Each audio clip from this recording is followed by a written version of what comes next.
What's up YouTube, this is Nathaniel, or on my channel Nile Ninja, and starting off, this is my first YouTube video ever, doing it with an introduction of my animals here, starting off with Splinter. He is a Granite Glectus parrot, an Australian species, and a really cool thing with these guys is that they're known to have a regional of colors and all sorts of different kinds of subspecies, because they travel through basically their whole entire life. They never stop traveling.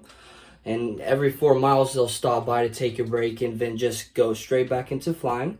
They have all sorts of beautiful colors. The males having this beautiful bright green color, while the females tend to have this really nice, pretty, almost all reddish blue color.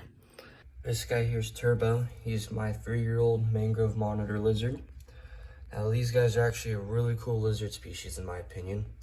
They're actually nicknamed Western Pacific monitor lizard strictly because their native areas ranging from Australia all the way down through Asia, such as New Guinea and Thailand. And a really cool thing with these guys is that they are basically almost everything. They are semi-aquatic. They'll go dive into waters, mangrove waters, to grab shrimp, fish, anything. These guys are also, as you can see, a boreal species. So they will climb all the way up to the top for trees to grab insects, even smaller rodents, anything. And they are also known to be a terrestrial species. At night, they'll bury right underground to get themselves nice and warm for where they will sleep. Now, these guys are probably one of the most variety of eaters. In fact, they will eat down or take and eat anything that they can grab a hold of. Insects-wise, I feed them all sorts of worms, mealworms. You can have hornworms and crickets, all sorts. While these guys can also, like I was talking about, being native to mangroves, they will also eat all sorts of crustaceans, shrimp. They'll eat fish. I'm actually about to feed them some rodents here.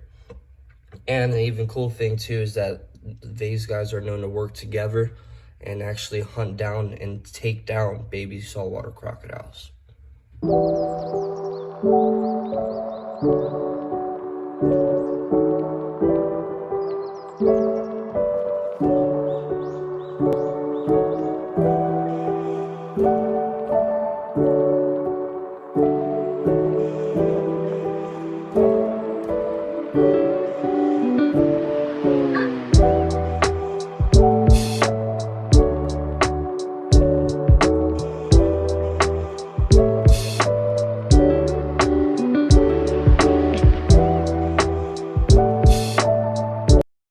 This is Mystique.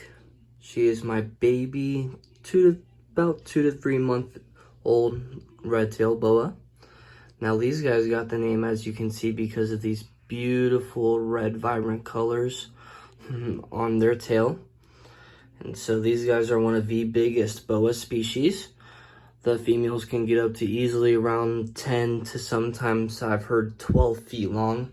Can weigh close to about 60 pounds. Massive snakes.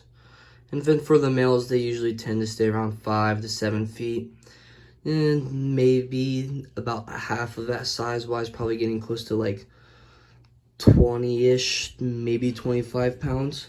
These guys are absolute monsters. Beautiful animals. These guys actually have what you call iridescent scales, which are actually very cool thing to have, very cool adaptation to have. And basically what it is that when there's a light hitting their scales at a certain pattern or at a certain angle, they'll actually reflect a lot of that color back, reflecting colors ranging from greens to blues to orange, all sorts of beautiful colors. And the actual point of this is naturally out in the wild. These guys will most of the time be a terrestrial species in the fact that they'll mainly be on the ground, and they'll naturally blend in with leaf litters or really anything they can get into, and that reflection, that iridescent scales, actually helps reflect the light from the sun and naturally blend into their surroundings.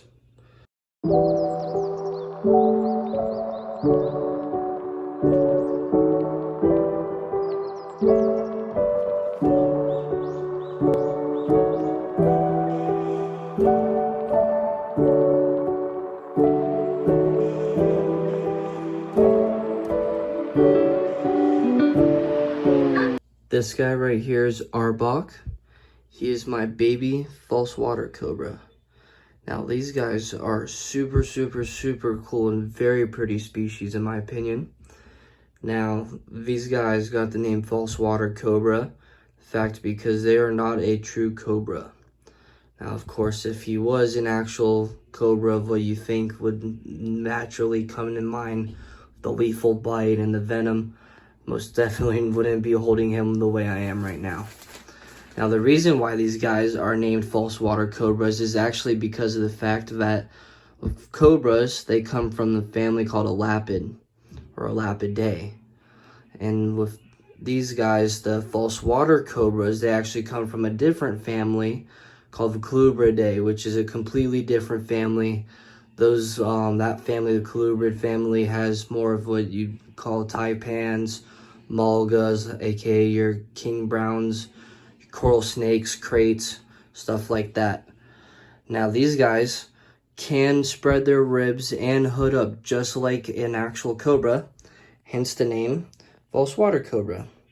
Now they do have a venom.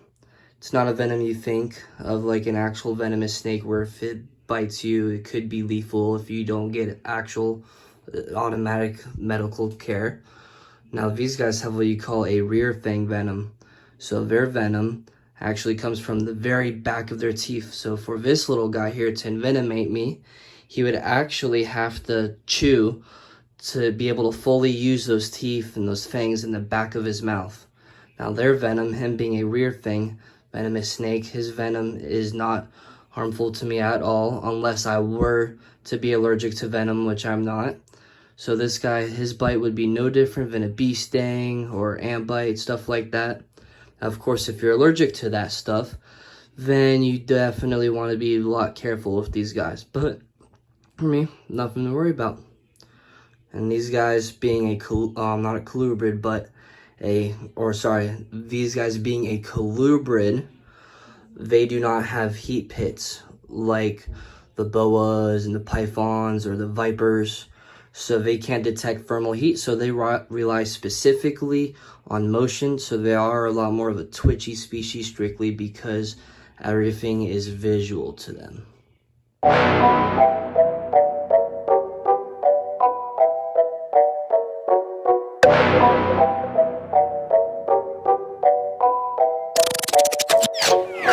And then this guy here is Ghost. He is my 6-year-old ball python. Now these guys are an African snake species, and they are a terrestrial species as well, known to be found mainly on the ground, naturally blending in with leaf litters and all sorts. Now these guys got the name ball python because they're notoriously found coiled up in a tight ball. They'll tuck their head under their body, hence the name ball python.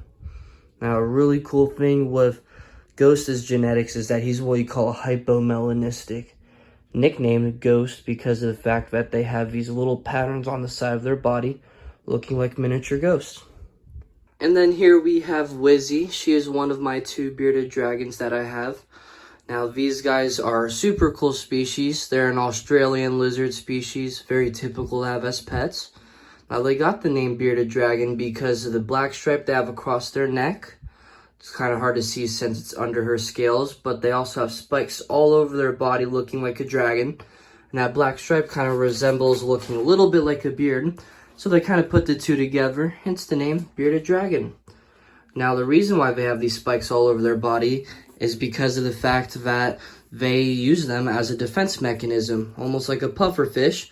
What they do is that when they get scared or nervous or really just defensive, they'll do this thing called pancaking. They'll flatten their stomach and spread out their ribs, and it takes those spikes that don't even hurt at all right now and push them out to where they're super stiff, to where they can't even move. And that's when they become super sharp, and so whenever a predator tries to grab them, they end up getting poked.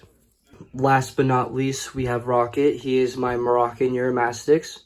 Now these guys are nicknamed spiny-tailed lizards because the only part of their body has spikes is their tail. And it's really cool because they use it as a whip to defend themselves. So they are a terrestrial species, so they'll bury themselves underground and stick their whole entire body except for their tail in like a little cave.